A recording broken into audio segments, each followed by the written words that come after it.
नमस्कार साथियों, इस वीडियो में आप सभी का स्वागत है। आप देख रहे हैं राइट इन क्लब का वीडियो। मैं हूं आपका साथी प्रदीप मौर्य और आज के इस वीडियो में हम बात करने वाले हैं 12th बायोलॉजी के बाद करियर ऑप्शंस के बारे में। यानी कि 12th बायोलॉजी से अगर आप कंप्लीट करते हैं देन आप कौन कौन से कोर्स कर सकते हैं एंड कौन कौन से एग्जामिनेशन को आप दे सकते हैं और उन पर जो पोस्ट होती है उन पर आप सेलेक्ट हो सकते हैं। तो अगर आप जानना चाहते हैं तो वीडियो के एंड तक बने रहिए। साथियों, अगर हम बात करें 12th बायोलॉजी के बाद पॉपुलर कोर्स की तो वो है MBBS कोर्स। अगर आपको डॉक्टर बनना है, MBBS डॉक्टर बनना है, देन बायोलॉजी स्ट्रीम कंपलसरी होती है और आपने 12th बायोलॉजी से किया है देन आप डेफिनेटली जो मेडिकल फील्ड के कोर्सेज हैं आप उनके लिए एलिजिबल होते हैं। आप अप्लाई कर सकते हैं और मेडिकल फील्ड में अपना करियर बना सकते हैं। जैसे कि अगर आप एलोपैथिक डॉक्टर बनना चाहते हैं, यानी कि वे डॉक्टर जो कि अंग्रेजी दवाओं के माध्यम से इलाज करते हैं, तो आप MBBS कोर्स कर सकते हैं। 12th बायोलॉजी के बाद आप नीट UG एग्जाम के लिए अप्लाई कर सकते हैं। नीट अगर आप क्रैक कर लेते हैं देन आपको MBBS में एडमिशन मिल सकता है। या फिर अगर आप आयुर्वेदिक डॉक्टर बनना चाहते हैं देन आप BAMS कर सकते हैं। दांतों का डॉक्टर बनना चाहते हैं यानी डेंटिस्ट बनना चाहते हैं तो आप BDS कोर्स कर सकते हैं। होम्योपैथिक डॉक्टर बनना चाहते हैं तो BHMS कोर्स में एडमिशन ले सकते हैं। यूनानी डॉक्टर बनना देन आप BUMS कोर्स में एडमिशन ले सकते हैं। और अगर आप वेटरनरी डॉक्टर बनना चाहते हैं देन आप VVSC एंड AH ये जो कोर्स होता है ये आप कर सकते हैं। इसके अलावा BNYS कोर्स भी होता है, फिजियोथेरेपी का कोर्स होता है जिसको BPT बोलते हैं, तो बैचलर ऑफ फिजियोथेरेपी ये जो कोर्स है इसको भी आप कर सकते हैं। और अगर आपको नर्सिंग की फील्ड में जाना है देन आप BSc नर्सिंग का कोर्स कर सकते हैं 12th बायोलॉजी के बाद। इसके लिए आपको एंट्रेंस एग्जाम देना होता है। इसके अलावा कुछ प्राइवेट कॉलेज डायरेक्ट एडमिशन देते हैं बट अब मैक्सिमम कॉलेजेस एंट्रेंस के बेस पर ही एडमिशन देते हैं, यानी कि एंट्रेंस एग्जाम देना होगा सबसे पहले और उस एंट्रेंस एग्जाम को क्वालिफाई करने के बाद ही आपको BSc नर्सिंग में एडमिशन मिलेगा। ठीक है, तो अधिकतर जो कॉलेजेस हैं वो जो मेल कैंडिडेट हैं यानी कि जो पुरुष उम्मीदवार हैं उनको भी एडमिशन देते हैं नर्सिंग में। कुछ कॉलेज हैं जो कि केवल लड़कियां यानी कि जो फीमेल कैंडिडेट्स हैं, जो महिला उम्मीदवार हैं, उनको ही BSc नर्सिंग में एडमिशन देते हैं। इस चीज़ का भी ध्यान रखें।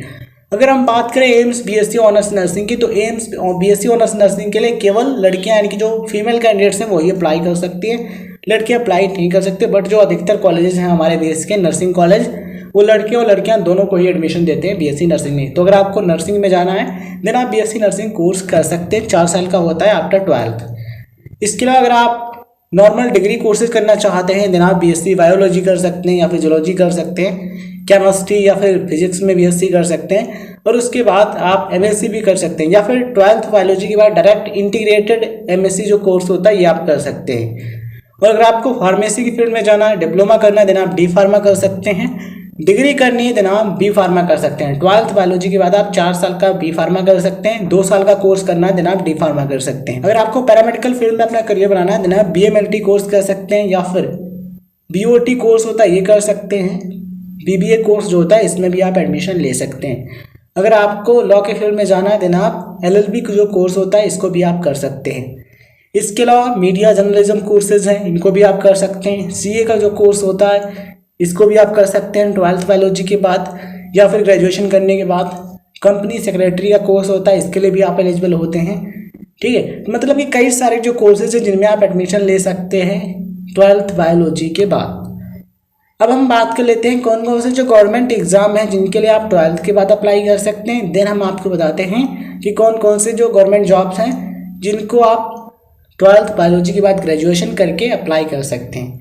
तो अगर हम बात करें 12th के बाद डायरेक्ट गवर्नमेंट एग्जाम की देन आप SSC CHSL जो एग्ज़ाम होता है इसके लिए अप्लाई कर सकते हैं। इसका एग्ज़ाम SSC द्वारा कंडक्ट कराया जाता है और ये जो एग्ज़ाम है नेशनल लेवल पर कराया जाता है। इसको 12th पास स्टूडेंट्स दे सकते हैं। ठीक है, और अगर आप इसको क्लियर करते हैं लोअर डिवीजन क्लियर यानी कि LDC का पोस्ट मिलता है और जूनियर सेक्रेटरीट असिस्टेंट JSA का जो पोस्ट होता है, postal assistant, sorting assistant, data entry operator यानी कि DEO का जो पोस्ट होता है ये आपको मिलता है SSC CHSL एग्ज़ाम क्लियर करने के बाद। इसके अलावा SSC के द्वारा SSC स्टेनोग्राफर का एग्ज़ाम कराया जाता है, इसके लिए भी आप अप्लाई कर सकते हैं। अगर आपको पुलिस में जाना है देन आप पुलिस कांस्टेबल का जो एग्ज़ाम होता है इसके लिए भी अप्लाई कर सकते हैं। किसी भी सब्जेक्ट से आपने 12th किया है देन आप पुलिस कांस्टेबल एग्ज़ाम के लिए अप्लाई कर सकते हैं। यहाँ पर आपको एग्ज़ाम देना होता है और उस एग्ज़ाम को क्लियर करने के बाद आप सेलेक्ट हो सकते हैं। इसके अलावा अगर आप रेलवे में जॉब करना चाहते हैं देन आप RRB NTPC एग्जाम के लिए अप्लाई कर सकते हैं। कुछ पोस्ट हैं जिनके लिए मिनिमम क्वालिफिकेशन 12th है, कुछ पोस्ट होती हैं जिनके लिए मिनिमम क्वालिफिकेशन ग्रेजुएशन होती है। तो बात करते हैं डिफेंस सेक्टर की। तो डिफेंस सेक्टर में आप NDA एग्जाम के लिए अप्लाई कर सकते हैं। NDA एग्जामिनेशन दे करके आप इंडियन आर्मी ज्वाइन कर सकते हैं। अगर आप एयरफोर्स या फिर नेवल विंग यानी कि इंडियन नेवी ज्वाइन करना चाहते हैं तो ज़रूरी है कि 12th आपने फिजिक्स केमिस्ट्री मैथमेटिक्स से किया, यानी कि पीसीएम से आपने 12th किया है। देन आप इंडियन आर्मी, नेवी और एयरफोर्स सभी के लिए एलिजिबल होते हैं, लेकिन आपने बायोलॉजी से किया है इसलिए आप ओनली एनडीए एग्ज़ाम दे करके इंडियन आर्मी के लिए ही अप्लाई कर सकते हैं। इसके अलावा साथियों 12th लेवल पर इंडियन एयरफोर्स यानी कि भारतीय वायुसेना के द्वारा रिक्रूटमेंट कराया जाता है, उसमें अदर देन साइंस सब्जेक्ट वाला जो कैटेगरी होता है आप उसमें अप्लाई कर सकते हैं। ठीक है, तो ये जो एग्जामिनेशन है आप इनके लिए अप्लाई कर सकते हैं आफ्टर 12th। अगर हम बात करें ग्रेजुएशन लेवल एग्जाम की, यानी कि आप 12th के बाद ग्रेजुएशन कर लेते हैं, जैसे कि आप बीएससी कर लेते हैं या फिर बीए कर लेते हैं या फिर कोई अदर डिग्री कोर्स कर लेते हैं, उसके बाद UPSC civil services exam IAS IPS officer बनने वाला जो एग्जाम है उसको आप दे सकते हैं और आप बन सकते हैं। आईएएस बनना चाहते हैं तो आईएएस बन सकते हैं, और अगर आप आईपीएस यानी कि इंडियन पुलिस सर्विस में जाना चाहते हैं तब भी आप बन सकते हैं। भारतीय विदेश सेवा यानी कि Indian foreign service IFS officer बनना चाहते हैं वो भी आप बन सकते हैं।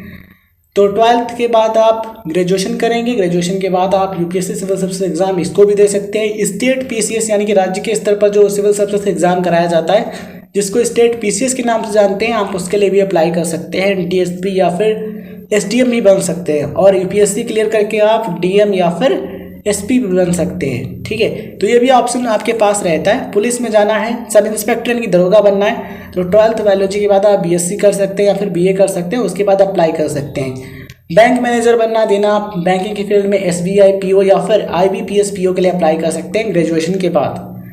ठीक है, रेलवे में आरआरबी बात करें डिफेंस सेक्टर एग्जाम की तो 12th के बाद आपको ग्रेजुएशन करना होगा। ग्रेजुएशन के बाद आप यूपीएससी सीडीएस एग्जाम दे सकते हैं। सीडीएस एग्जाम के दौरान आप इंडियन मिलिट्री एकेडमी यानी कि आईएमए के लिए अप्लाई कर सकते हैं, या फिर आप ऑफिसर्स ट्रेनिंग एकेडमी यानी कि ओटीए के लिए अप्लाई कर सकते हैं। ओटीए के लिए male and female both candidates apply कर सकते हैं, जबकि आईएमए के लिए इंडियन मिलिट्री एकेडमी के लिए ओनली जो मेल कैंडिडेट हैं यानी कि जो पुरुष उम्मीदवार हैं वही अप्लाई कर सकते हैं। तो बहुत सारे करियर ऑप्शंस आपके पास हैं, अब आपको देखना है कि हमें किस फील्ड में जाना है, जिसमें आपका इंटरेस्ट है, जिसमें आपको करियर बनाना है, आप उसके लिए अप्लाई